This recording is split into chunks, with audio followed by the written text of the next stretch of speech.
მოგესალმებით. გავაგრძელოთ საუბარი ტორის შესახებ და დღეს ვისაუბრებთ თუ რა ხარებები აქვს ტორს და მის სისუსტეებზე. ყველა ჩემი ვიდეო გაკვეთილი ატერეს მხოლოდ და მხოლოდ სასწავლო ხასიათს და კიბერდანაშაული იჯება კანონით. ტორს გააჩნია თავისი სისუსტეები, რომელმაც შეიძლება გამოავლინოს თქვენი ვინაობა და როგორ შეიძლება ამას გვერდი ავუაროთ, ამაზე ვისაუბრებთ დღეს. აქ არის მაგალითად პირველი ბმული წარმოდგენილი, ყველა ამ ლინკს, რა თქმა უნდა, ვიდეოს აღწერას დავურთავ.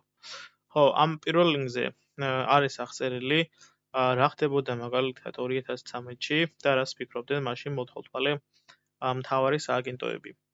მიუხედავად იმისა, რომ ბევრი დრო გავიდა, ჯერჯერობით ბევრი რამ, რაზეც აქ ლაპარაკობენ, არ შეცვლა.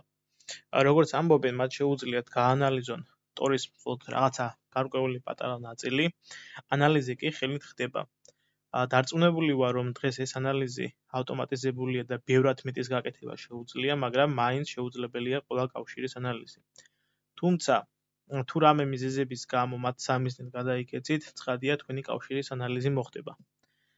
პირველ რიგში უმეტესმა დაზვერვისა და მოთვალთვალე სააგენტოებმა ომი გამოუცხადეს ტორს, მათ აწუხეთ ფაქტი, რომ არ შეუძლიათ წაიკითხონ ან უთვალთვალონ ინფორმაციას და ტორის უბრალოდ გამოყენებას კი მათ სიებში მოგახვედრებთ.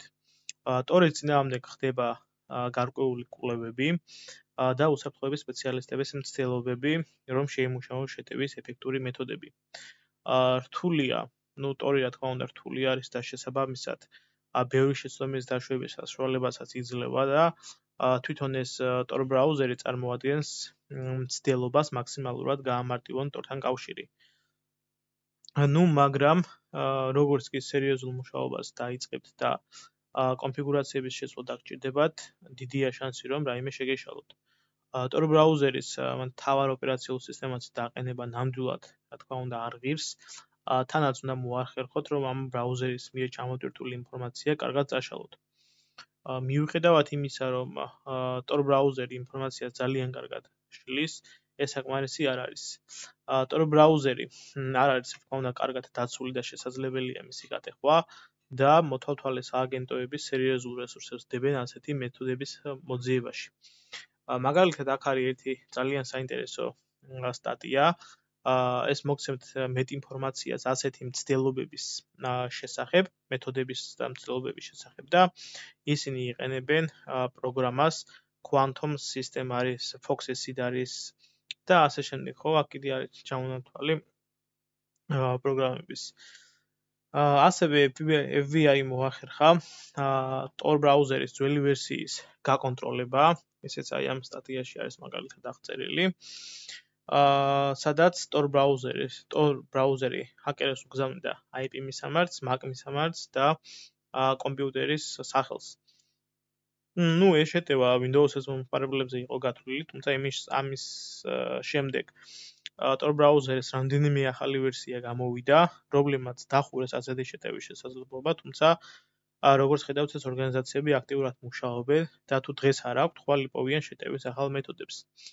შესაბამისად, თუ თქვენი მოწინააღმდეგე ასეთი სერიოზული რაღაცა სააგენტო არის, მაქსიმალურად უნდა შეამციროთ შეტევის ზედაპირი და არ გამოიყენოთ JavaScript-ი, Flash-ი, Flash-ი აღარ გამოიყენება დღეს ActiveX-ი და ასე შემდეგ. ასევე თუ ზუსტად არ იცით რას აკეთებთ, არ დააყენოთ ბრაუზერის გაფართოებები და დამატებები. არ დააყენოთ tor ბრაუზერი ასევე თქვენ მთავარ ოპერაციულ სისტემაზე, განსაკუთრებით Windows-ზე და განსაკუთრებით Windows 10-ზე. აუცილებლად უნდა გამოიყენოთ იზოლაცია და დაყოფა. ამაზე უკვე მაგალითად სხვა ვიდეო გაკვეთილებში გეტყვით ეს როგორ უნდა გააკეთოთ. უნდა გამოიყენოთ ვირტუალური მანქანები, სპეციალურად ამისთვის შექმნილი სისტემები, სპეციალურად ასეთი მიზნებისთვის შექმნილი კომპიუტერები და ასე შემდეგ. თქვენი მთავარი გამოწვევა იქნება, რომ ვინმე შეიძლება მოახერხოს თქვენი ბრაუზერის დაჰაკვა. შესაბამისად, როგორც მინიმუმ დაცვის კიდევ ერთი რაღაცა ლეიერი, ანუ ფენა გჭირდებათ და tor ბრაუზერი ემახსოვრეს უამრავ ინფორმაციას და ბრაუზერების შემქმნელები ამბობენ, რომ როცა ბრაუზერს დახურავთ, ეს ინფორმაცია მთლიანად იშლება. თუმცა რა თქმა უნდა, ეს მაინც არ არის საკმარისი. რადგან შეიძლება რამე ახალი ფაილი მოთავსდეს hard disk-ზე ან SSD-ზე, რომელიც გამოიყენება თქვენ სათვალთვალოდ და რომელიც აქამდე თქვა ცნობილი არ იყო. შესაბამისად, ბრაუზერი ვერ იცნობს და ვერ წაშლის ამ ინფორმაციას და ყველა ინფორმაციის წაშლა შეიძლება მხოლოდ მაშინ, როცა სისტემა საერთოდ დაივიწყებს ყველა ინფორმაციას, რაც ჩაიტვირთა მუშაობის დროს. Tails-ი სწორედ ასე მუშაობს, ანუ დისკის სრული დაშიფვრით გარკვეულწილად შეიძლება შეასრულოთ ეს ეფექტი. Tor-ს ასევე აქვს საკმაოდ განსხვავებული fingerprint-ი, ანაბეჭდი და შესაბამისად ადვილი მისახვედრია, რომ Tor-ს იყენებთ. და იმის გამო, რომ მოთვალთვალე მხარემ იცის ასეთი პაკეტები, რომ მოდის, ასე ვთქვათ, ან გადის Tor-ის გავლით, ყველა Tor მომხმარებელი ხდება სამიზნე. იმის გამო, რომ Tor კავშირი შედარებით სწრაფი უნდა იყოს, რომ ვებთან მუშაობა მოვახერხოთ, იგი ბოლოებს, ანუ exit node-ებს შორის კორელაციის შეტევის შესაძლებლობას იძლევა და აი ამ ბმულზე არის საუბარი. და შეგიძლიათ წაიკითხოთ და გაეცნოთ უფრო დეტალურად თუ როგორ ხდება ეს კორელაციის შეტევა. ასევე აქაც ძალიან, ესე ვთქვათ, საინტერესო სტატია არის მოცემული, აი ამ ვებგვერდზე. და ესე შეგიძლიათ წაიკითხოთ. Tutors და VPN-ს შევატარებთ. ალბათ VPN-ი ამ თვალსაზრისით მაინც უფრო დაცული არის, რადგან ძნელია VPN სერვერზე კონტროლის მოპოვება და განსაკუთრებით თუ სერვერი სხვა ქვეყანაში არის განთავსებული. ხოლო იმის გამო, რომ Tor კვანძი ნებისმიერ შეიძლება ჰქონდეს, ბევრად ადვილია კორელაციის შეტევის განხორციელება, თუ კავშირი მოთვალთვალის კონტროლის ქვეშ მყოფ კვანძში გაივლის. მიუხედავად იმისა, რომ Tor-ის ადმინისტრატორები და პროექტზე მომუშავე ხალხი ქსელს აანალიზებენ და შეუძლიათ მიხვდნენ, რომ ვიღაც ინფორმაციაზე აქტიურ შეტევას ახორციელებს, შესაბამისად მიიღონ შეუძლიათ ზომები და მაგალითად დაბლოკონ ასეთი კვანძები. მათ არ შეუძლიათ, ვთქვათ, პასიური თვალთვალის აღკვეთა. Tor-ის ძლიერი მხარე იმაში მდგომარეობს, რომ ბევრად მეტი კვანძები არსებობენ ვიდრე VPN სერვერები და შესაბამისად მათი კონტროლი უფრო ძნელია. თუმცა დიდი საერთაშორისო საკომუნიკაციო კომპანიები ცდილობენ, რომ შექმნან ეგრეთ წოდებული ავტონომიური სისტემები, ანუ ცალკე ქსელები ინტერნეტში. თუ მათი ქსელი იმდენად ფართოა, რომ თქვენი მთლიანი კავშირი მათი ქსელის საშუალებით გადის, მაგალითად ამერიკაში შესავსებით შესაძლებელი არის, მაშინ მათ შეუძლიათ კორელაციის შეტევის განხორციელება. ჩემი აზრით ეს კორელაციის შეტევები და პასიური დაკვირვება Tor-ში ბევრი თავიანთი კვანძის კონით არის ყველაზე უფრო რეალისტური მეთოდი დე-ანონიმიზაციისათვის და ასევე გაითვალისწინეთ, რომ იმის გამო, რომ Tor კვანძებს Tor-ი კვანძებს დატვირთულობის მიხედვით არჩევს, შეუძლიათ მაგალითად სხვა კვანძებს შეუტიონ DDoS შეტევით და შესაბამისად დატვირთონ ეს კვანძები და თქვენი კავშირი აიძულონ გავიდეს თავიანთ კვანძებში ან გაიაროს რაღაცა გარკვეული მარშრუტი. მე ასევე ვიდეოს აღწერაში ძალიან საინტერესო სამ ბმულს დავამატებ, რომელიც აქ არ არის ნაჩვენები და შეგიძლიათ იმ სტატიებსაც გაეცნოთ. Tor კავშირი ასევე შეიძლება ვებსაიტის კავშირის fingerprint-ის შეტევას დაექვემდებაროს, ანუ მოთვალთვალე მხარემ უყუროს დაშიფრულ მონაცემთა მიმოცვლას და მხოლოდ იმ მიმოცვლის ცვალებადობით განსაზღვროს, რომ ვებსაიტებთან მუშაობთ. ამის გაკეთება, რა თქმა უნდა, არის საკმაოდ რთული და შეიძლება მხოლოდ იმ საიტებისთვის, რომლების fingerprint-ის მაგალითად ცნობილია. თუ რაღაცა ახლად შექმნილ ვებსაიტთან ან უცნობ საიტებთან მუშაობთ, ასეთი საიტების გამოცნობა რა თქმა უნდა გაუჭირდებათ და ამ შეტევის დროს მონაცემები დაცულია და ვერ მოახერხებენ წაკითხვას, მაგრამ გაარკვევენ რომელ საიტებთან მუშაობთ. მაგალითად, აქ არის საუბარი, მაგალითად, აი აქ ამ ბმულზე არის საუბარი და დამატებით ინფორმაციას მოგაწვით, მაგალითად, ასეთი შეტევები როგორ ხდება. და კიდე დამატებით ბმულებსაც დავამატებ ვიდეოს აღწერაში.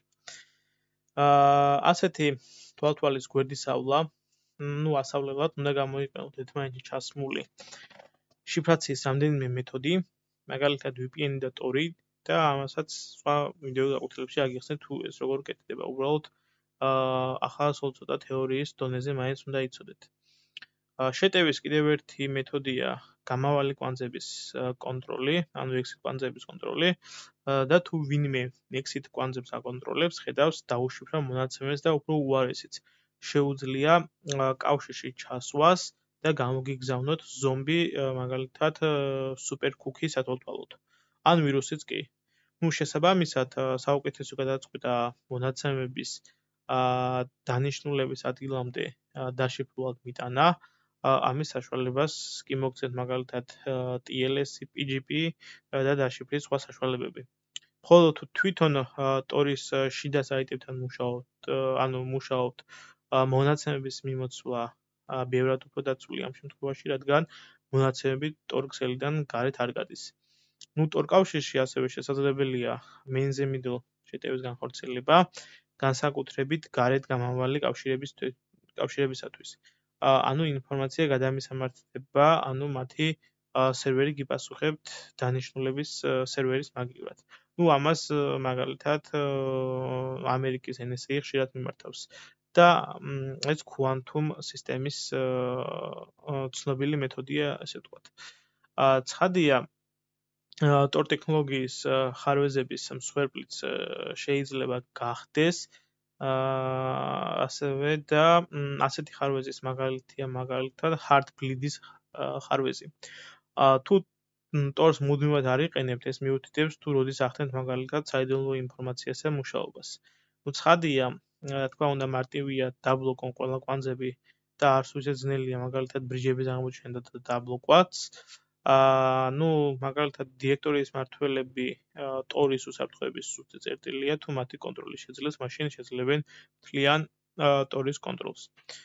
გაითვალისწინეთ ასევე, რომ სხვადასხვა პროგრამების კავშირების Tor-ის გავლით გატარების მცდელობისას შეიძლება მოხდეს DNS და IP მისამართების გაჟონვა, შესაბამისად BitTorrent-ი ნამდვილად მაგალითად გაჟონავს IP მისამართებს და ამაზე შეგიძლიათ მაგალითად